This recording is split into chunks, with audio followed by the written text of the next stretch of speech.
Last year, Barrie Police handled over 80,000 calls for service, but only 12% of those were actually criminal in nature. The rest were noise complaints, traffic stops, and ambulance assists. The sheer volume tells one story, the details tell another. Of more than 7,000 charges laid, they were concentrated among roughly 2,000 people, and less than 1% of those individuals were responsible for 20% of the total harm in the city. The top charge category wasn't what most people would expect. Nearly 1 in 5 charges were bail and court order breaches, followed by theft and shoplifting, assault, and mischief. Police Chief Rich Johnston was candid about what's driving those breach numbers, and it wasn't defiance, it was poverty. Some of the individuals we deal with on a regular basis may not have, the resources or even the awareness of when their court date is after they are released. And there are different methods that we are looking at to address that. It saves a whole bunch of time and a whole bunch of people and a whole bunch of money if we're able to do things a little differently rather than lay a charge. And it's not about avoiding crime or avoiding laying it. It's about being more effective and efficient in what we do. And at the end of the day, the outcome we're after is attendance at court. It's not getting the charge. It's that individual showing up. The service is now exploring nudge strategies, things as simple as reminders sent to basic cell phones to keep people from catching new charges for what amounts to missing a date they didn't know about. Arif Khan, a provincially appointed board member, asked whether the service could explore a model pairing sworn officers with special constables to handle administrative follow-up tasks such as bail compliance and court attendance, thereby freeing up resources for higher priority calls. It is already occurring to some degree with our high harm team is actually with those individuals who have, as Madison had mentioned, when people are arrested on a repeated basis, are recidivists, and they are of high harm nature. They're also being charged with breaching conditions. I would argue probably the best way is going to be the administrative redirection from courts. On intimate partner violence, Chief Johnston was equally direct. Roughly 63% of calls result in charges, but conviction data isn't currently tracked, a gap the service acknowledged. Johnston made clear the reported numbers only scratch the surface. Aggressive, positive inroads in preventing intimate partner violence or reducing the harms associated with intimate partner violence. We have had a lot of training and projects, and do we know how many of those calls result in charges or convictions? We're not under any illusion that it is greatly underreported. We are looking at different approaches where we see repeat individuals, whether it's the single individual as the victim, single individual as the involved person, or the dyad, two individuals that are similarly linked, or it could be one of those individuals without someone else. We're looking at ways to interdict and certainly influence differently with partnerships with other agencies because we realize we were limited by our utility as a social service organization, public safety in general. We only have certain tools available to us, whereas other agencies may be best able to address. The meeting did not include any reporting or discussion of race-based data, as Indigenous people are disproportionately impacted by bail-related charges due to the continuing impact of colonization and the residential school system.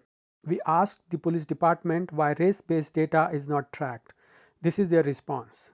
Race-based data is published only in relation to use of force reports, and in those reports, it is the race as perceived by the involved officer. Annual use of force reports are presented to the board in open session and available on our website www.barriepolice.ca/barrie-police-service-board. Towards the bottom, under the use of force reports heading. 3 youths were charged in a school incident, but there was no discussion of diversion or root causes. This is the response from police about the strategy to deal with instances like these. When it comes to high harm offenses, diversion is not something that can be considered. We recognize that there are often various factors that lead to someone finding themselves involved with police. However, as police, we are only part of the justice system and we are responsible for laying the charge.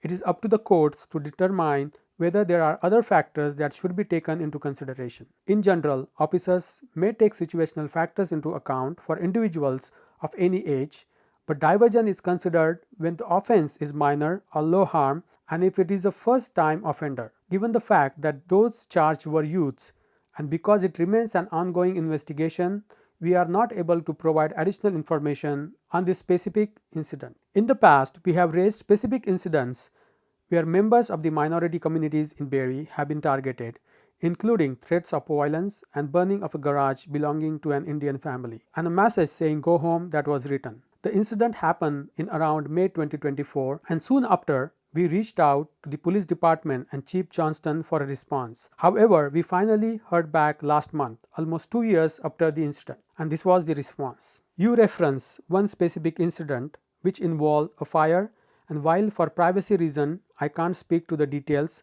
I can confirm that charges have not been laid in that investigation. However, if any new information is received, the investigators will absolutely review it. On March 6th, a 29-year-old black man, Edward Issue of Innisfil, was killed after a police officer used a taser following a chase. We will bring a more in-depth discussion about this incident in the near future. The following is the coverage of the Barrie Police year-end statistics presentation.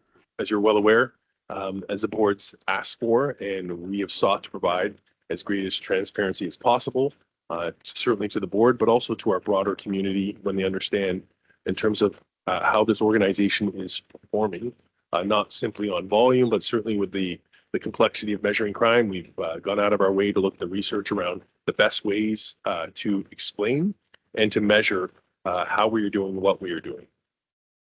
And our resources have been certainly dedicated to that. And I will hand it over to our organizational researcher, Madison Sharman. I also have, as you're well aware, our crime analyst, Sam Scott, is online to answer any specific questions about the data as well. All right. Okay. Good morning, everybody. As the chief said, my name is Madison. I'm going to talk about our stats, looking specifically in the year of 2025, so the whole year wrap up. So as I mentioned, the data in this presentation is updated as of March 31st, 2025. It was pushed from January, so that's why we're just a little bit in our reporting. And we look at our CAD stats as well as our niche and records management systems to provide this information to you. I do want to mention this isn't reflected in these stats, but going forward, we do have a boundary update. So when we present our stats to you next, we have some new land area now considered, as well as I believe about 90 new addresses. So that may change. We have looked at the stats and don't anticipate a huge change in our reporting, but just so the board and community know, this will be updated and reflected in our next stat period. So of course, as we always do, we're going to look at multiple data sources, and this is really about looking at the different lenses and the different stories that these data tell, and altogether gives us a better picture of what's going on within the city. So we're going to look at CAD created events. So that is calls for service that come into our department mainly by phone or text, which we're going to talk about, which is a really interesting update. Looking at then social disorder. So that is from CAD calls and just indicate usually non-criminal events, but high volume offenses or incidents that take a lot of community attention and concern. So worth looking at. Then we'll talk about our crime counts. So that is our record system that once they come into CAD, they're processed through that and coded and either criminal, non-criminal, and then look at harm. So those criminal offenses are then given a weighted score, just understanding not all crime is necessarily equal. So looking at that as an additional. So looking first at CAD events. So again, really just pure volume. We're seeing a little bit of a higher call volume than we did last year. As a volume indicator, yes, it shows that we're busier, but we're going to talk about the proactivity of this really being the driver of the increase rather than calls coming in from the community. So when we look at our CAD events and kind of the composition of what we're dealing with, 10% of our CAD calls are related to community service. And this is really kind of our code word and coding in our system for those proactive pieces. So hotspot patrols, our city guardians and our special constables, they use these book offs, and that indicates a high level of proactivity within our community. And same with traffic stops, right? Those are officer generated proactive calls.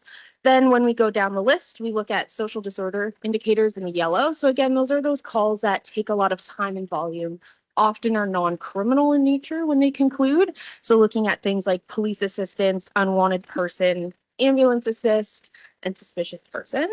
And then in the navy there is kind of that classic reactivity piece. So looking at motor vehicle collisions, complaints, police information, intimate partner violence, and alarm calls.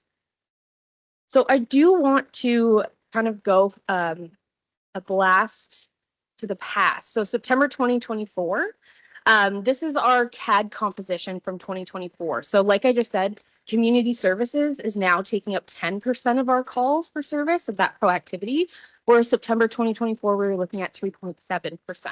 So again, just speaking to the level of proactivity and kind of the change in composition of what we're seeing within our community. So I think this is a really interesting kind of comparison to where we were a couple years ago.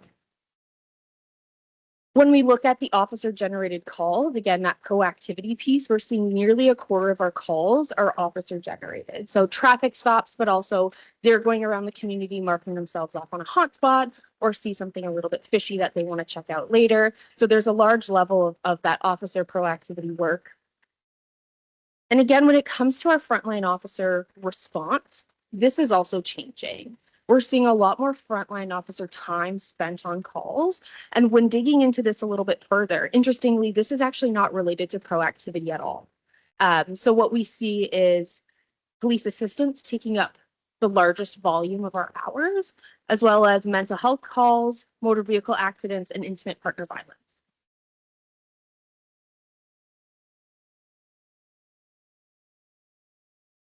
When we look at our calls by priority, again, we previously reported on this. We're seeing that proactivity, that kind of darker blue, grow in terms of our composition. Other than that, things are staying about the same, especially when we look at our priority 1 and 0. Those are those emergency calls, the real lights and sirens we need to get to quickly. That sits at about 23% between those two. And again, just seeing the level of proactivity and administration in our calls increase year over year.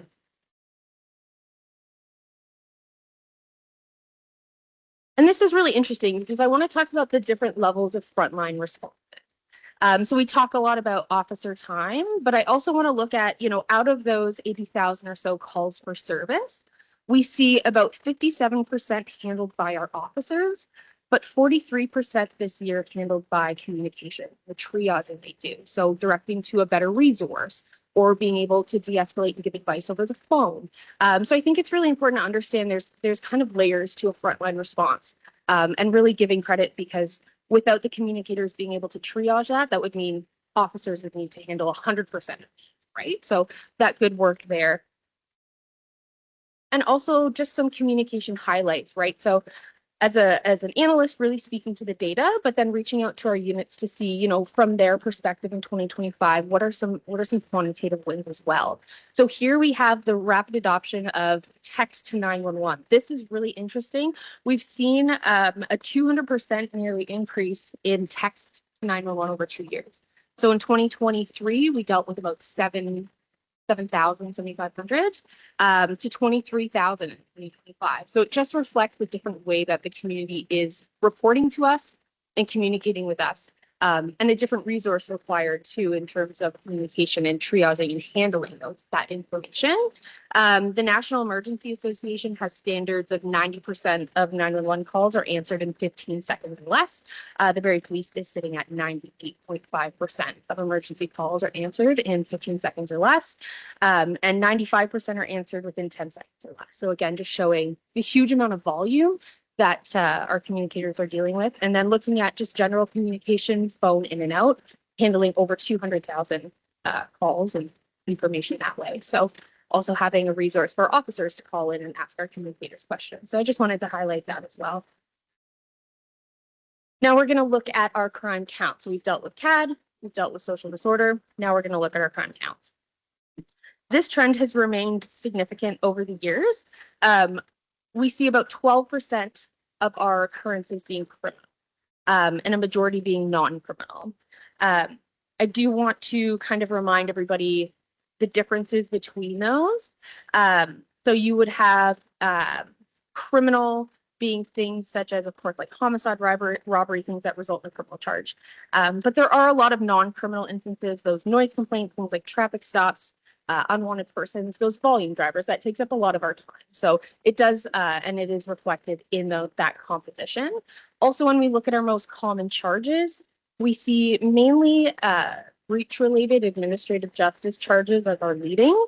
And then we go down to theft under shoplifting, assault-related, mischief, operation well impaired, and then again, another more breach-like, so the failed to comply, failed to attend court. I do want to mention we had just nearly, or I guess I'll say just over 7,000 charges laid, with about 2,000 people in the city of Barrie charged. I do want to speak to the concentration because we talk about, of course, evidence-based policing and research all the time. And there's this idea of the law of crime concentration, which is a small amount of people or places experience or cause the majority of the harm and volume when it comes to crime. So looking at charged people, less than 1% of charged persons make up 20% of the city's total harm. So again, really concentrated. So we see, of that 2,000 people, about 20 of them causing a lot of harm. And we have are quite aware of who those are and being able to proactively target that and keep an eye on those things.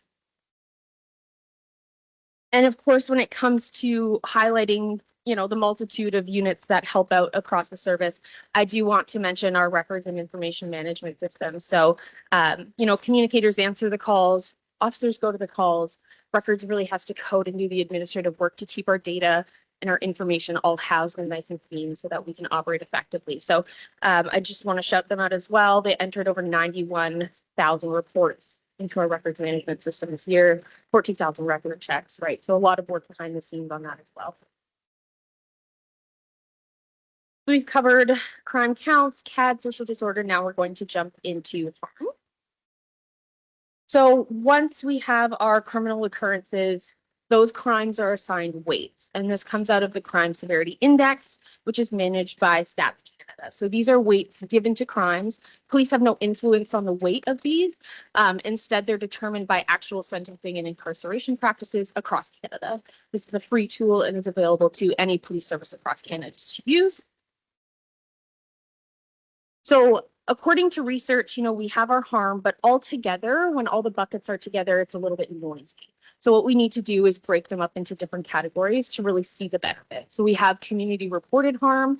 Think of that as our more, classical, traditional things where something is experienced in the community, often violence against a person that then gets reported to the community. That takes up about 68% of our harm, which is really interesting when you think of 12% of criminal occurrences and just volume. Then we have our proactive. So that's things that we often find by dedicating police resources to them. So think of various drug or trafficking or possession of weapons charges. That sits at about 24% of our total harm. And then commercially detected, think of those as things that can be influenced by private resources, such as a loss prevention officer being hired. That sits at about 8% of our harm. Lots of volume of commercial, but low harm in terms of impact to community and person.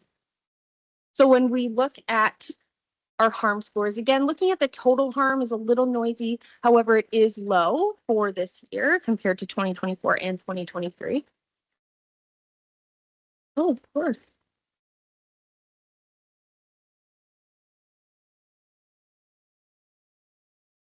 That's okay. This is the most interesting keyboard.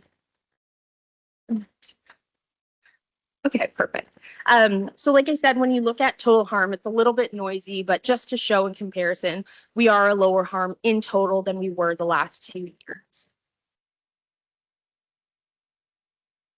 Hello, Robert. So this is really, I think, our meat and potatoes of the stats and looking at our harm. So our community reported harm, the violence against community, these are kind of the big ticket items that have impacts for people who are experiencing them. So looking at our community reported harm, we are on the lower end of the last 2 years, which is good. And what we see in terms of what drives these numbers is the same. It's very consistent year over year. We see fraud taking up a huge percentage of this, break and enter, sexual assault, robbery, theft under. So again, this is harm. When we look at volume, We see a lot less of these incidences. Remember, only 12% of our occurrences are criminal, but these are extremely harmful, so they take up a lot of weight in terms of this lens. So again, just kind of two different pairs of glasses that we're putting on to understand. When we look at our proactive, and this speaks to those two different glasses, really, we see a huge amount of volume of proactivity, right? When it comes to proactive harm, so within those proactive occurrences, the harm that we are proactively preventing, it's still high, but we're not seeing it necessarily increase or a consistent trend. It's kind of up and down. And again, this is really going to depend on what we're finding in the community, the resources we have dedicated to this, and the resources and type of incidents that those resources are dedicated to. So what we see in terms of our proactive drivers, so things that officers detect and are able to kind of intervene before they cause harm to somebody else, bail violations, possession of weapons, as well as various trafficking of drugs. And then commercially detected harm, we're just continuing to see this trend that's really driven by shoplifting. And again, this can really be influenced by the resources that are being put into detecting.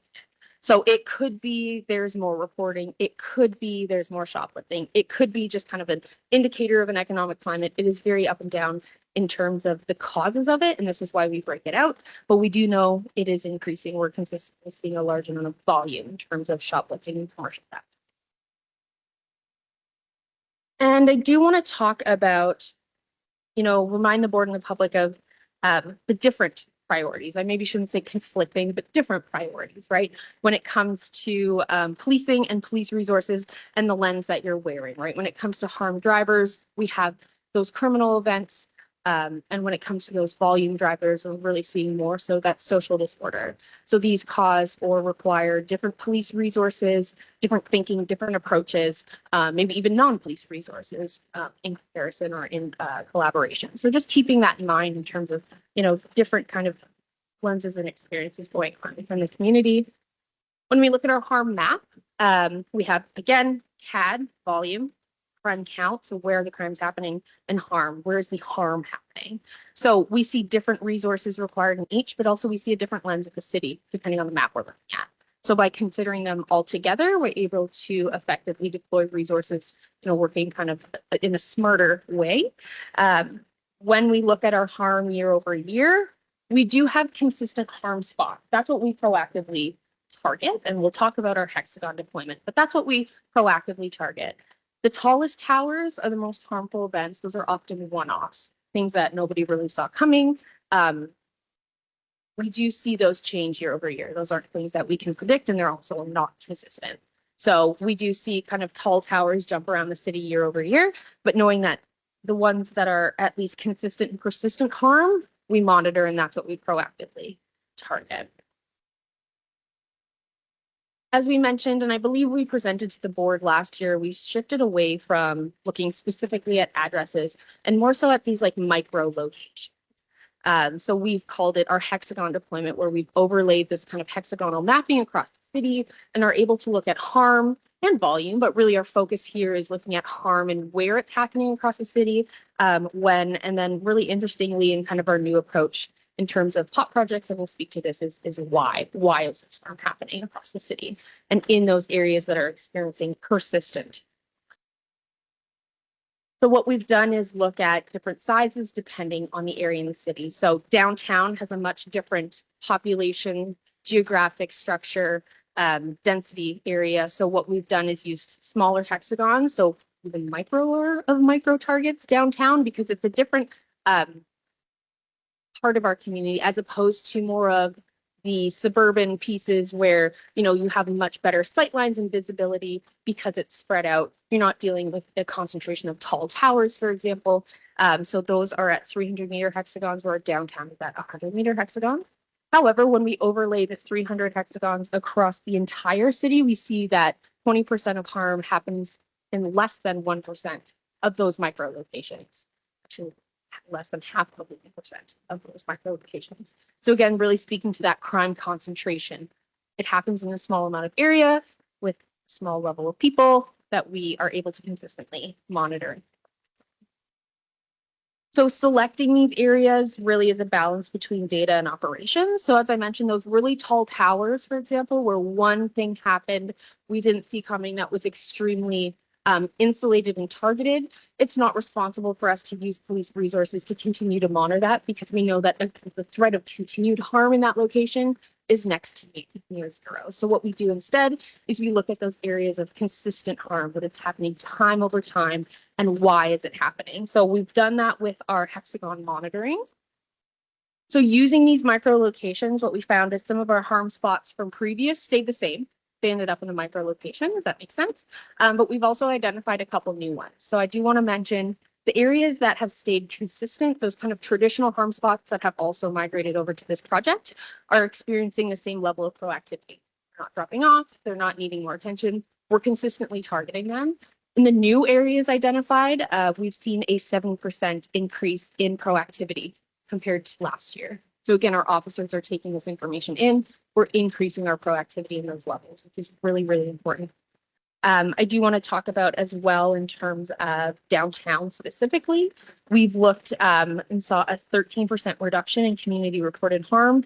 Again, this is a very, very small period of time. So we only rolled out our hexagons to our platoons at the end of last year. So we are only a few months in. So really promising to see some of this, and a 90% increase in officer generated incidents downtown. So really looking at enhanced visibility. And for this, I will also credit our special constables that are downtown. This is a sworn frontline officer only. A lot of proactivity from our downtown special constables is really important to mention. And then next, I'm going to ask Sergeant McKibben to come up and just speak very briefly on, the focusing on why harm in those hexes and kind of the proactivity and direction to our front line.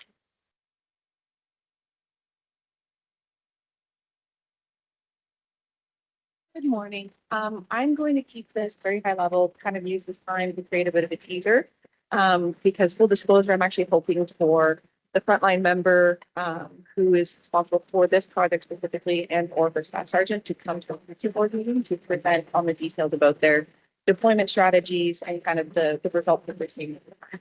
But to just kind of build on what Madison shared about our presentation to platoons in the fall, we kind of created that, like, what does this hexagon deployment strategy look like? And what's really neat is that our front line, each platoon, their approach has been a bit unique. So one platoon is just kind of dedicating resources to overall enforcement within their assigned hexagons. But for platoon 3 specifically, again, I'm going to keep this very high level, but we had our frontline officer identify that she had attended an increased amount of calls for service involving pedestrian and cyclist strikes.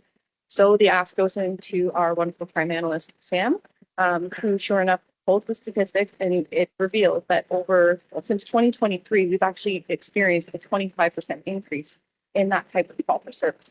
So what the officer felt is then supported by the data. And this is the strategy that they're using to then address that with targeted enforcement. So this front line is, this platoon is going off of what the data shows. So where are these occurrences happening within the city and when?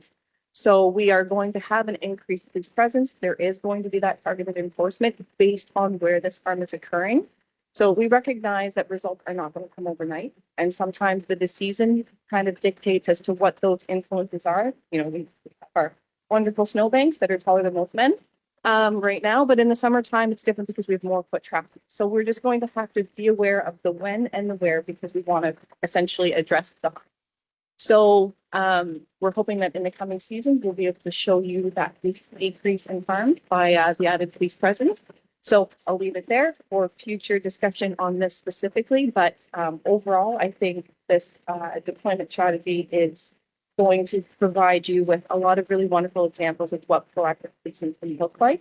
It's not a one-fits-all type of approach. And we're hoping for it to continue to be officer-driven. So thank you for your Ian. Thank you, Ms. Sherman. Questions from the board?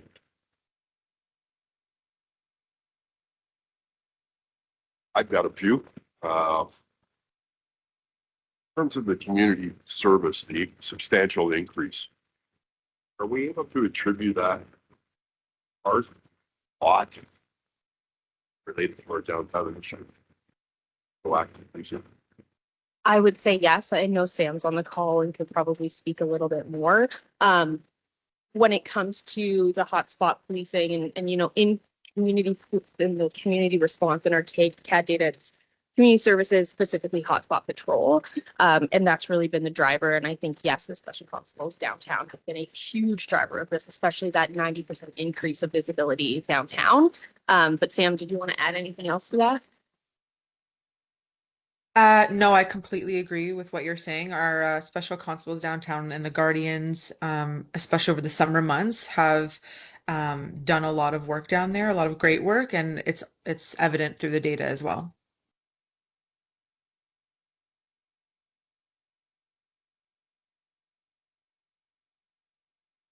Almost 1 in 5 of our charges are failed to comply. It's a lot of resources used by this service, and I assume chief and deputies and all that's consistent with other services that are, that's 20% of the charges we lay are failed to comply.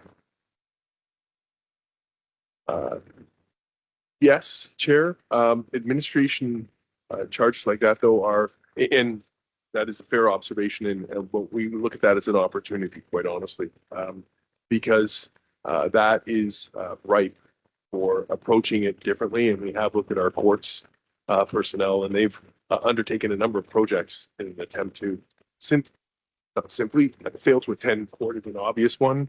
The challenge is some of the individuals we deal with on a regular basis may not have the resources or even the awareness of when their court date is after they are released. And there are different methods that we are looking at to address that. It saves a whole bunch of time and a whole bunch of people and a whole bunch of money if we're able to do things a little differently rather than lay a charge. And it's not about avoiding crime or avoiding laying it. It's about being more effective and efficient in what we do. And at the end of the day, the outcome we're after is attendance at court. It's not getting the charge. It's that individual showing up where they're required to, when they're required to. And so there are a whole host of challenges there, given some of the individuals that we do deal with. I do want to mention as well, from a stats perspective, when you look at the crime concentration, what happens is the same people often being seen again and again. So they may commit a new crime, but as part of that new crime, they also get a breach charge, right? So in terms of those 7,000 charges, but 2,000 people, but only less than 1% of those people we see all the time. We've also run a project looking at offender management led by Inspector Dusnap in terms of targeting our high harm offenders who are released out into our community and looking at different kind of ways to engage them and keep an eye on them. And through that, we've been able to the more you proactively target somebody and the more you monitor them, more likely you're going to find them doing something likely undesirable or against their conditions. So some of that is also related to proactive work done by our high harm teams. One last, I have more of a comment before I hand it over to Strong. That's a question. The board has made it a priority to look at the way we police and do that by way of evidence. But it's great to have the statistics. Okay, what are we doing with it? So the deployment strategy is what's really critical. Is okay, we've now got some consistent data over time that we can use. Okay, now how are we going to police our city differently as a result of that? So the board looks forward to that. Chief. Thank you, Chair. And quickly, and as was presented by Sergeant McGibbon, I think that is the desire to bring before the board just some examples of some of the mini projects. Again, from Inspector Brouillard's area, the frontline staff sergeants are tasked with, coming up with those mini projects to take that data and operationalize it and target certain areas to reduce that crime. So we are looking for that real-time effect. And certainly it's very engaging for our members. Look forward to that. Chief Mr. Chair, through you, perhaps to Ms. Sharman or maybe to the chief, but thinking about intimate partner violence and the emphasis that we put as a police service on attempting to make, I guess, progressive, positive inroads in preventing intimate partner violence or reducing the harms associated with intimate partner violence. We have had a lot of training and projects. And I know in the stats that 1.67% of the crimes were intimate partner violence.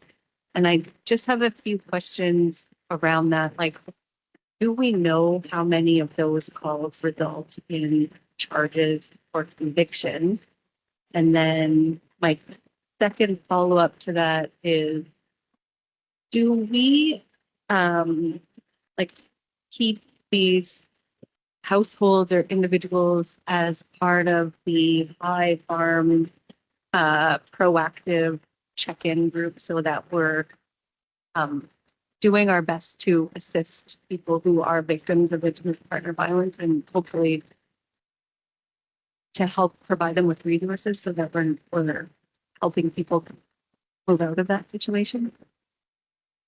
Before I hand it over to Madison on the specific classification of intimate partner violence as an addition to add. Before I do that, just as an observation,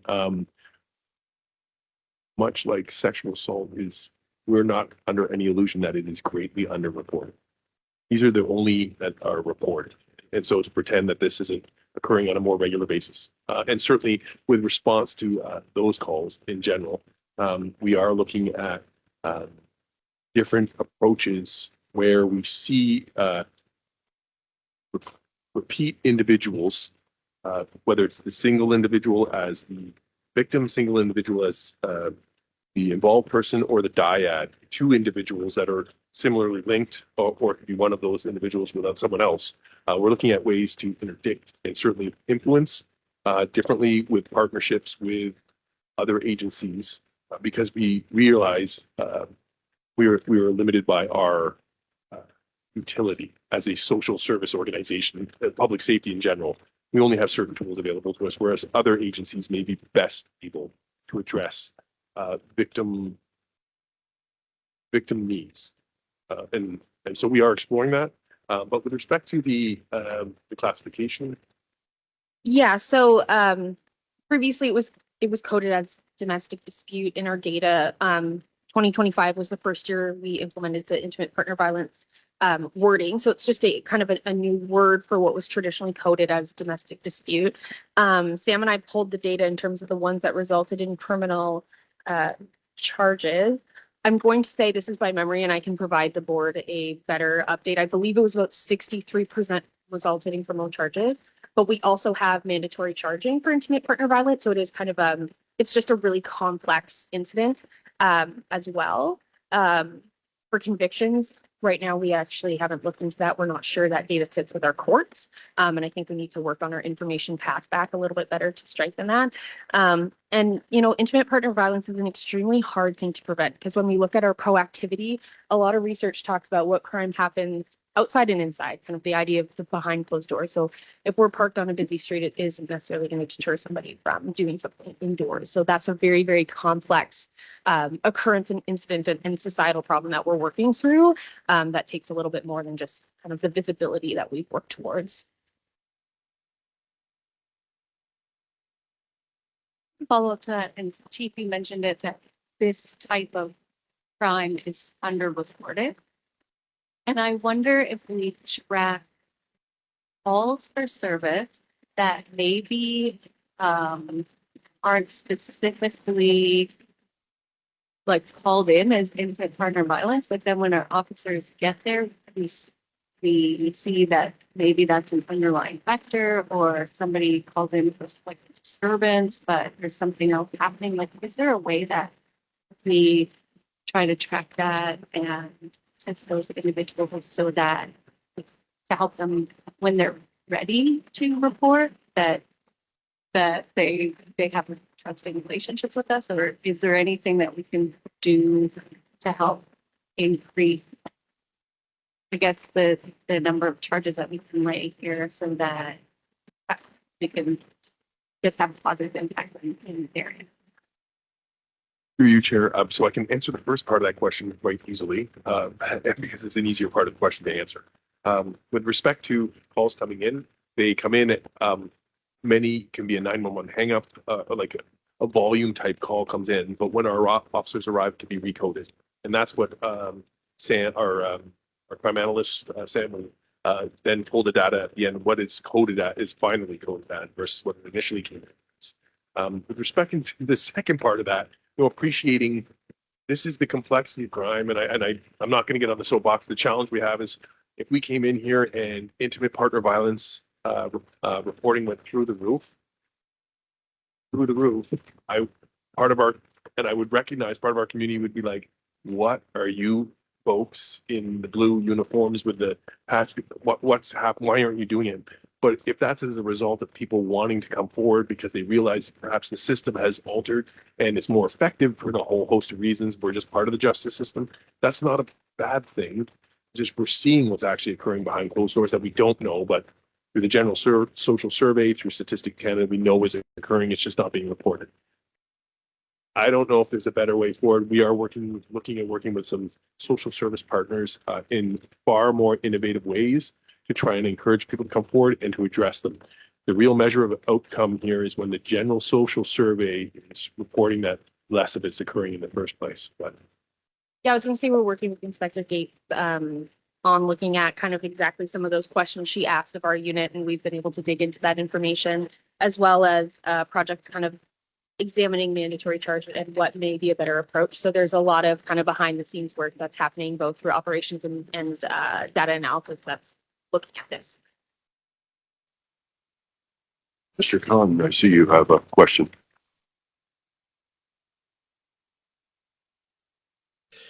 Yes, thank you, Chair. I'll figure out how to lower my hand in a second. I have two questions, Chair. One through you is to the Chief. The other is to Ms. Sharman. I'll start with the one to the Chief. Chief, you mentioned, based on the data and what we saw in the graph, that a significant proportion of resource and time is being directed towards an administrative task, if you will. I think you referred to it as administrative in terms of the bail compliance or the offender management, following up and ensuring that those charged members are making their appearances in court. I interpret that as a relative but significant strain on resources for, in the moment, a low harm occurrence or requirement of police resources because it's following up on an administrative request or demand.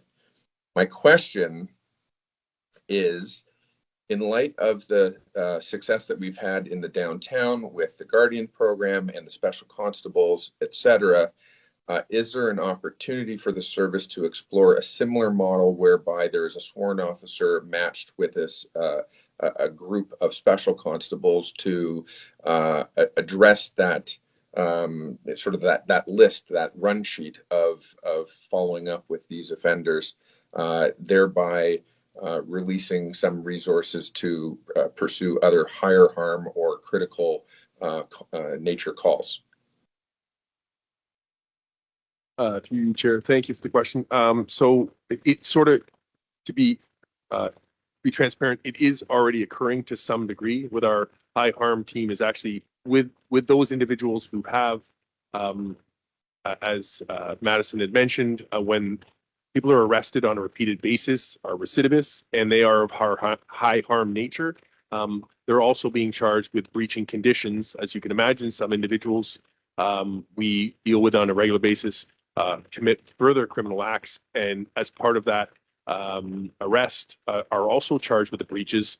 So of those individuals, that is more of an administrative procedural thing that occurs. With those individuals that are with our high harm team that are following up with people on release with our bail management type approach, the idea is to remind people the real measure of success there is there's regular basis visiting by police reduce the number of charges laid against those individuals because they believe that the police are monitoring their behavior more closely and thus affecting that concept of deterrence theory and the thought process that goes into perhaps potentially like, do I want to commit the act? What's the likelihood of me being caught? Again, there's an avenue that way. We're not suggesting that can't be done, but certainly what we're doing right now, I think it's bearing fruit. But I would argue probably the best way is going to be the administrative redirection from courts or an innovative way of looking at how we deal with those to minimize it. I mean, you would have to dive into the data. Is it because the people are just missing court dates? Then is there a better way to get them to get to court? Like, and I know there's been other research around, you know, when they had pagers, sending them an alert, or giving them broken cell phones that still work and they charge, and you remind them on a regular basis to attend. I don't know, but we are looking at various ways to address it, to minimize the workload to our organization and the justice system. And I can say from a project perspective, we have worked with our courts unit, and we've also leveraged accommodated and return to work officers who are able to do some of this work and this really meaningful work, testing out various nudge strategies. And the idea is kind of investing a little bit time now so that that doesn't become a problem later. Through you, Chair, thank you to both for the response. That's the kind of input I was looking for in terms of what other effective ways are we looking to be efficient and release our resources to the other work that is critical that needs to be done. The second question, through you, Chair, to Ms. Sharman. I believe in the beginning of your presentation, and thank you for it, you made a reference to new technology. I believe you referenced text messaging. Could you just provide a little bit of insight into what's going on there? Yeah, so I'm going to defer that to the chief. I'm not the expert on how the information comes in, but the data is really interesting.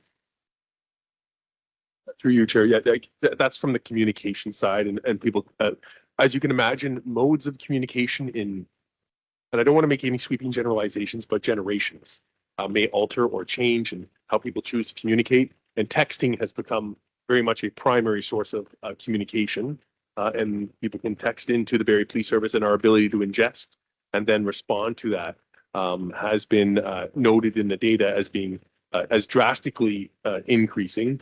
But there are other avenues in terms of technology, and I think I'll touch on that in the Chief's update later on quickly, just with respect to what else we're exploring, and certainly avenues that our community as well as the board may want to participate in and take a look at.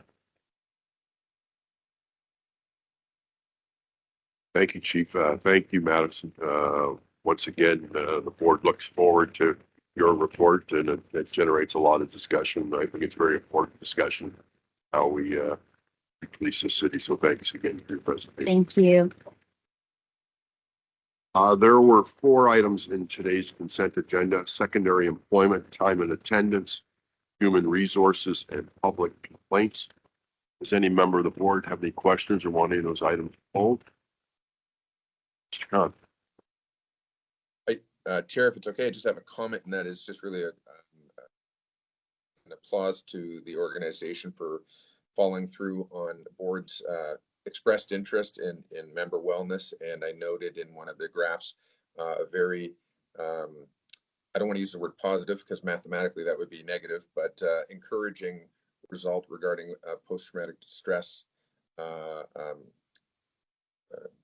guess the word would be cases or incidents. And I found that very encouraging. So just glad that our members are able to access and utilize available resources to them, and that it's bearing fruit, as to steal a phrase from the chief. Thank you, sir. While I have that, on the opposite side of that, Chief, is the board's extremely happy to see the legislative reduction. But on the WSIB and other lost time, the numbers are up across the board. Is there any systematic, or like, is there any thing that we need to be doing or should be doing to see if those numbers can get below the small chief?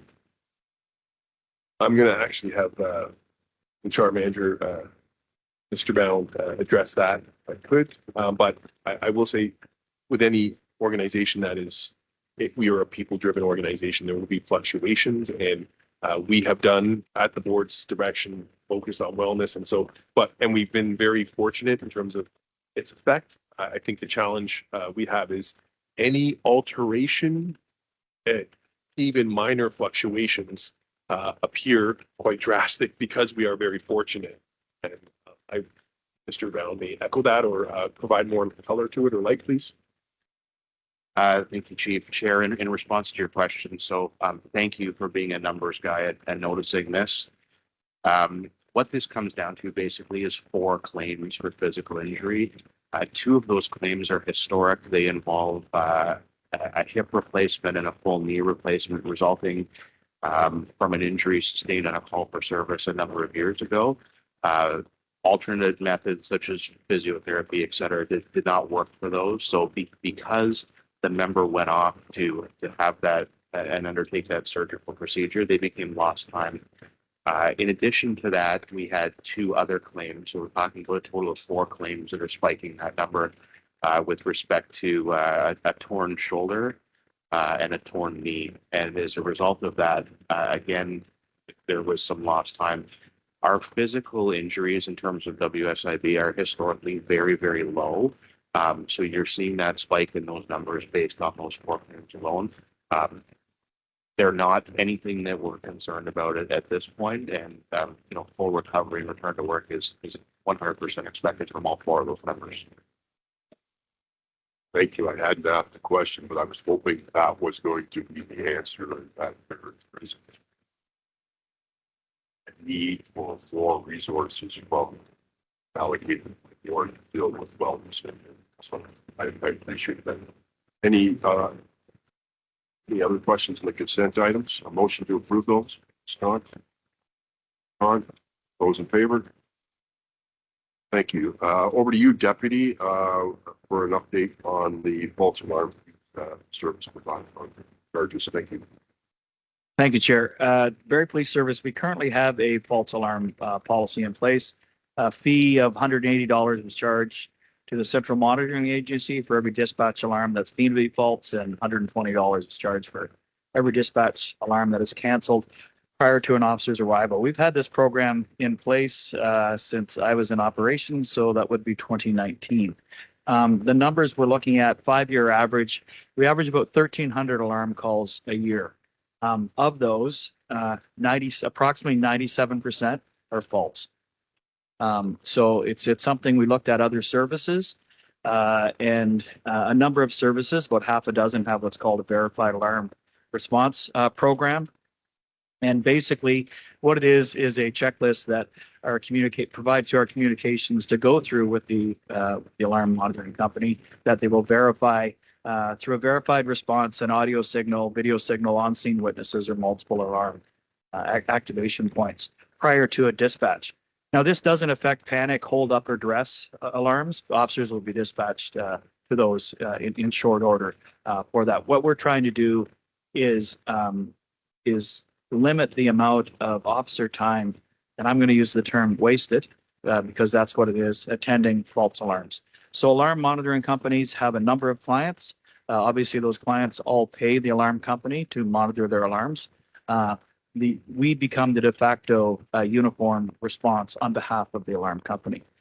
Prior to this, we had no wording or a clause in there in regards to suspending Central, a monitoring alarm company. In regards to non-payment of fees, we have a couple of monitoring companies who just ignore it. They just ignore the fee. So we have no way or no recourse to bring that back online. So what we're recommending is there's going to be a registration fee. We're also going to have a suspension clause in there. Of course, it'll be a 60-day notice for them to correct whatever issues they have. If not, then we will suspend them and notify that. There will be a reinstatement fee as per a number of other services. Talking to other services, they have found this has definitely increased efficiencies where they've verified the officers that are attending alarms are actually going to verified alarms versus going and finding out that they're false. And as I said, that's approximately 97% of the time. So that is the recommendation from us. We're going to save officer time. We're not in this to increase revenue. It will increase revenue, but we're not in this to increase revenue. We're in this to increase the efficiency of our officer time and our communication staff. Thank you, Deputy Burke. Any questions for the deputy? A motion to approve the recommendation. It's none. Any further questions? Seeing none, those in favor? Thank you. Over to you, Chief, for your monthly update report. Thank you, Chair, for the opportunity to once again share with the board and the community just a few of the things going on in a very vibrant and growing city of Barrie this month.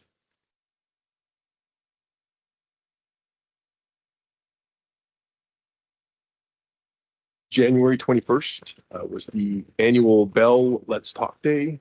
We used it as an opportunity to encourage conversations about mental health within our service and across the community.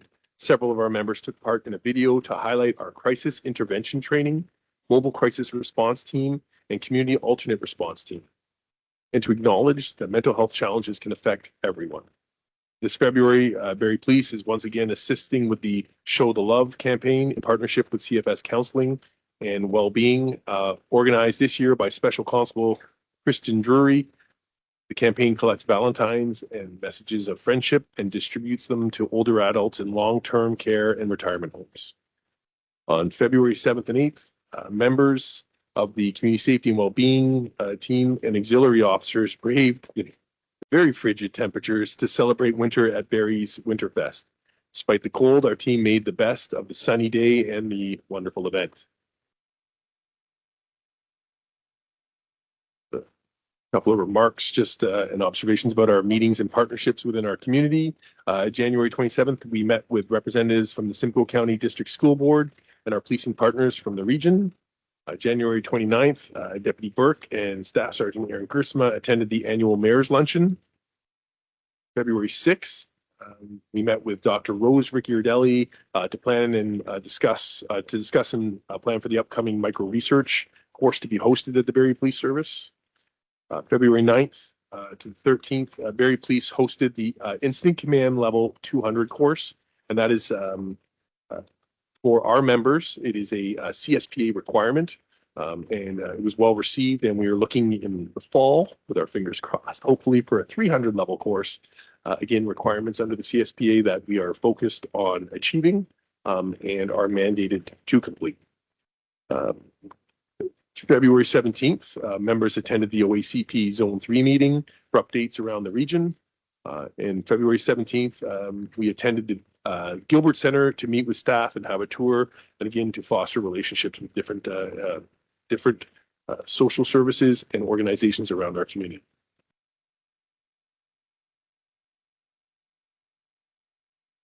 February 9th, the Inspector General of Policing, Ryan Teschner, announced that a province-wide inspection would be launched, which would look at police integrity and anti-corruption practices and protections in all Ontario police agencies.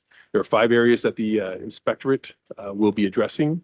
However, any other areas of concern that may arise will also be examined. As always, our commitment to maintaining the highest standards of integrity and transparency and to ensure the safety and trust of our communities we serve is paramount. We welcome the inspection and will work in partnership with our board to ensure that any recommendations to strengthen police legitimacy through police accountability are implemented. And you can expect regular updates to the board with respect to that.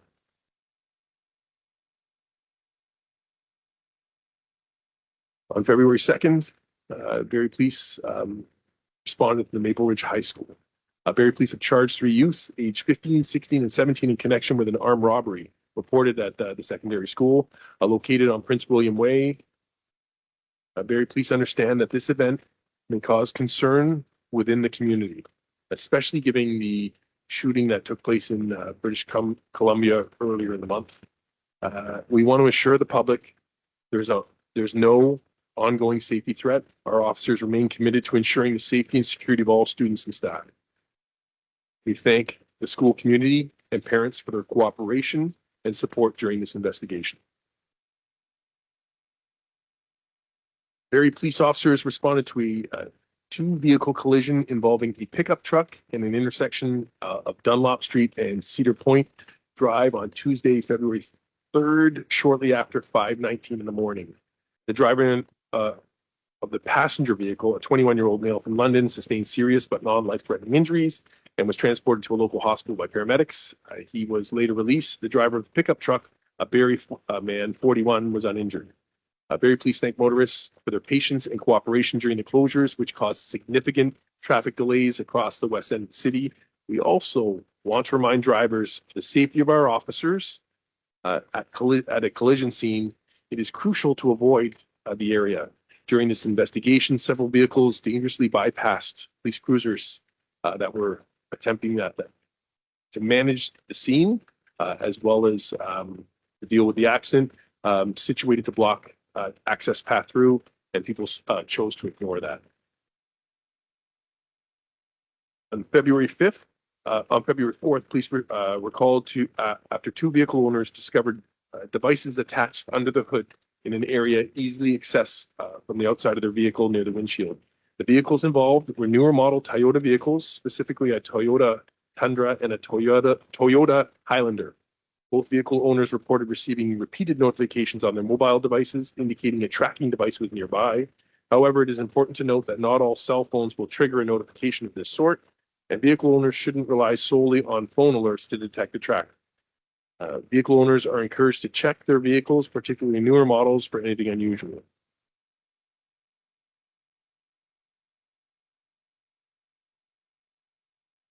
Barrie Police have recently launched Project Lima, a traffic safety initiative, as you heard earlier, at reducing collisions involving pedestrians and cyclists in high-risk areas across the city.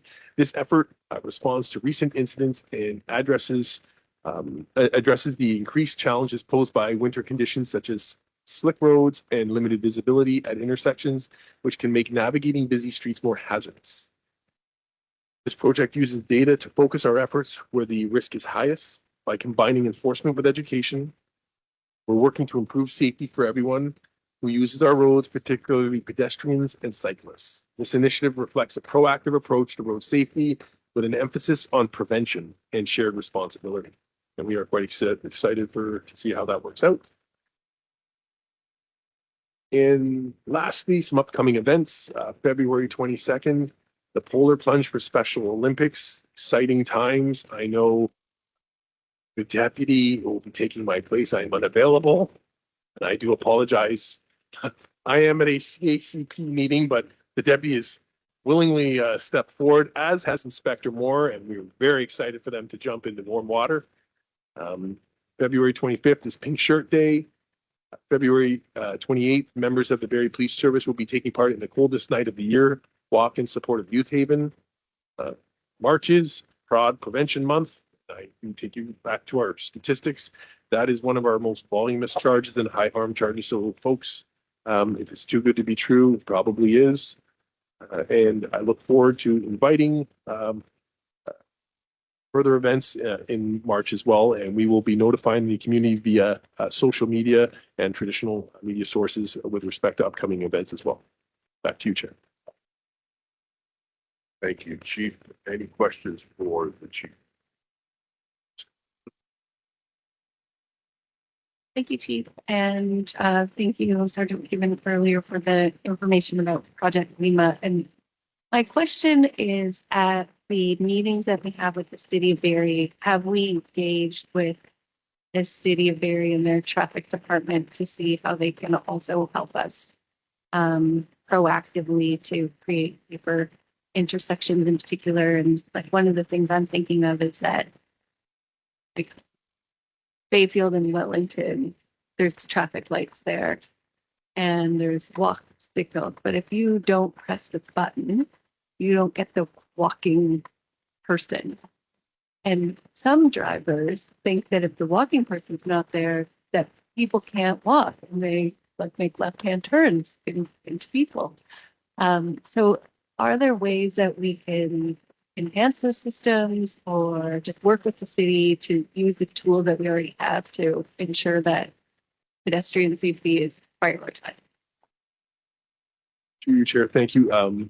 So as a broad statement, we work very closely with the City of Barrie Traffic Services. They are been very cooperative with anything that we are looking at doing and sharing data, which is incredibly important. With respect to that, I point out a very good point. And those left turns and even the right turns, one is required to yield to pedestrian traffic. Again, with the challenge of the snowbanks, we certainly can look into that. I'm unaware of that. If you push that, if that walking signal doesn't show, so we will certainly reach out to the city and share that with you. Again, thanks, Chief. As you mentioned, with the ongoing or review by the inspector of policing, the board would appreciate probably monthly updates with the change. And I assume we are looking at our processes and policies as a result of it as well, even before the inspector may contact our service. Thank you, Chair. Yes, we are. And we are in constant contact with our inspectorate advisor, seated right behind you. Again, we appreciate that our greatest strength is the trust from the community in us, and we will go out of our way to ensure that we maintain that as best as possible. Thanks, Chief. That is the expectation of the board as well. For Simcoe Community Media, I am Deepak Bidwai. This story was supported by the Local Journalism Initiative.